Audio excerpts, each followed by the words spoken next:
la maison du tramway, 2 anciens traminots angevins étaient à l'honneur aujourd'hui. Pierre Grisard, 101 ans cette année, qui fut responsable de l'entretien du tramway pendant 35 ans, et Camille Langlois, qui de 1942 à 1946 fut l'une des 16 femmes à le conduire. Alors, est-ce que ça change beaucoup par rapport au tramway d'avant? Ah oui, Qu'est-ce qui change? tout ça. Il n'y avait pas de tableau comme ça. Il y avait juste une grande manette qu'on faisait tourner pour avoir la vitesse. Puis c'est tout. Puis le frein à côté. Ces deux-là, on peut facilement l'imaginer, se sont beaucoup intéressés au projet de nouveau tramway à Angers. Je trouve ça formidable, mais c'est malheureux d'avoir arraché les rails en 1949 et puis de voir que maintenant on en remet des neufs. À l'époque, la vente du métal avait tout de même permis de racheter des bus pour remplacer le tram.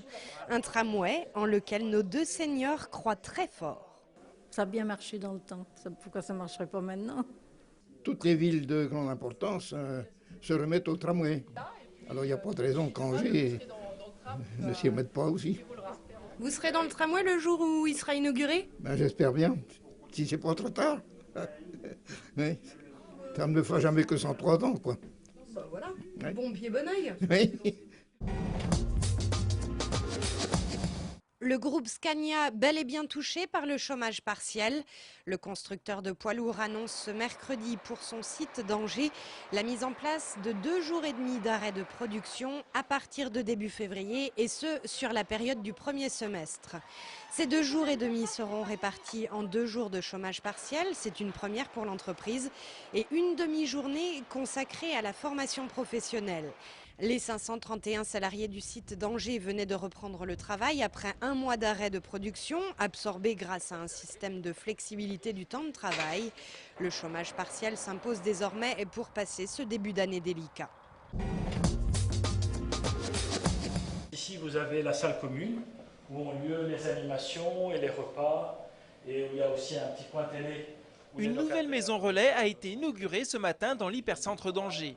Située rue Cordel, juste à côté du ralliement, cette maison permet de loger des personnes ayant un parcours de vie assez difficile. La maison relais pension de famille Cordel est un équipement qui accueille des personnes qui souffrent d'isolement, de solitude, et puis des personnes qui ont des difficultés de santé, de comportement, de social surtout et psychologique parfois. Grâce aux 10 studios tout équipés disponibles, chaque résident peut vivre sa vie de manière indépendante. Une pièce collective accessible à tous les locataires permet aussi de garder un esprit convivial. Ici, la Maison Relais, on a envie justement de recréer une vie de famille pour que chacun s'y sente bien et puis que chacun puisse s'exprimer et faire un petit peu des choses justement en animation qu'il ne pourrait peut-être pas faire tout seul. Manuel vit ici depuis novembre dernier. Ce qui lui plaît le plus ici, ce sont les liens qu'il peut entretenir avec les résidents voisins. C'est assez convivial, on se voit assez souvent, on prend le café ensemble, on discute, et le vendredi soir, on fait un repas ensemble. À ce jour, 5 des 10 studios ont trouvé preneur. Mais nul doute qu'avec cet équipement de qualité, d'autres résidents seront bientôt comblés. On sait que depuis 2 ans, on nous demandait très régulièrement quand est-ce qu'on retournait à Bercy. Là, on est à 60 minutes d'aller accomplir un rêve comme ça, de retourner sur un endroit où nos joueurs ont fait des exploits. Et voilà, c'est pas le cas ce soir. Il y a beaucoup de déceptions, beaucoup de frustration. Les Ducs ne joueront pas à la finale de la Coupe de France en février prochain au Palais Omnisport de Paris-Bercy. Mardi soir, c'est Dijon qui s'est qualifié dans une patinoire du Haras archi-comble et évidemment déçu de voir son équipe s'incliner 6-3 après un match mené de bout en bout par les Dijonnais. Un premier but dès la 2e minute, un second quelques instants plus tard. Les Ducs vont ensuite revenir au score mais très timidement puisque leurs visiteurs vont à chaque fois reprendre l'avantage. Un chiffre résume à lui seul cette demi-finale gâchée. Angers aura shooté 56 fois au but, Dijon seulement 19. C'est dire le manque d'efficacité offensive des Angevins. Pour le coach, c'est l'esprit de tueur qui est absent.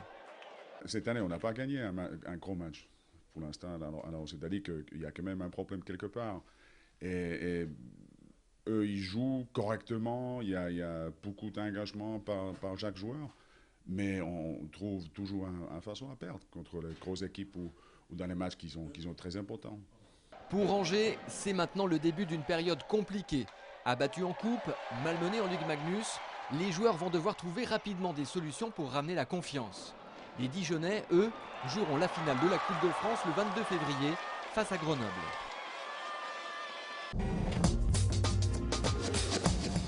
poignée de mur à la main. Attention, c'est parti! Comment parler du festival Premier Plan sans évoquer Jeanne Moreau? Depuis 6 ans que l'actrice connaît le festival, elle en est en quelque sorte la marraine de cœur.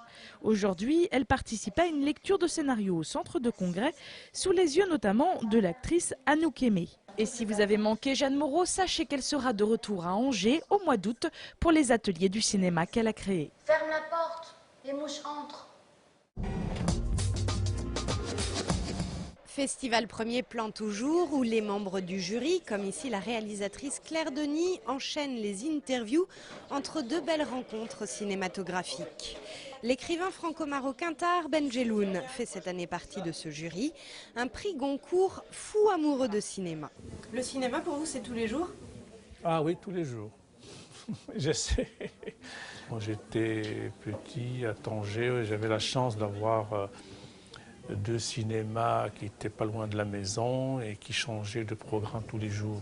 C'est là où j'ai vu où vraiment j'ai vu la plupart des films qui sont aujourd'hui des classiques et que je revois aujourd'hui avec un grand plaisir, malheureusement DVD parce que c'est tout ce qu'il y a aujourd'hui.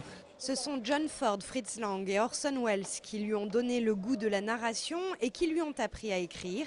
Et il ne se lassera sans doute jamais de leurs histoires racontées en images. Je consomme, je regarde, j'emmagasine dans ma tête et je revois les films. Et d'ailleurs, un festival comme celui d'Angers, le Premier Plan, a cette particularité que c'est une véritable ouverture sur le monde à travers les premiers films. Et c'est une façon de s'informer de manière subtile et intelligente et diversifiée sur l'état du monde et l'imaginaire du monde. Souvent juré dans d'autres festivals, Tahar Benjeloun se dit impressionné par la qualité de la sélection de Premier Plan, des films courts et longs que lui et les autres membres du jury vont voir et commenter jusqu'à vendredi soir. Ils rendront leur verdict samedi.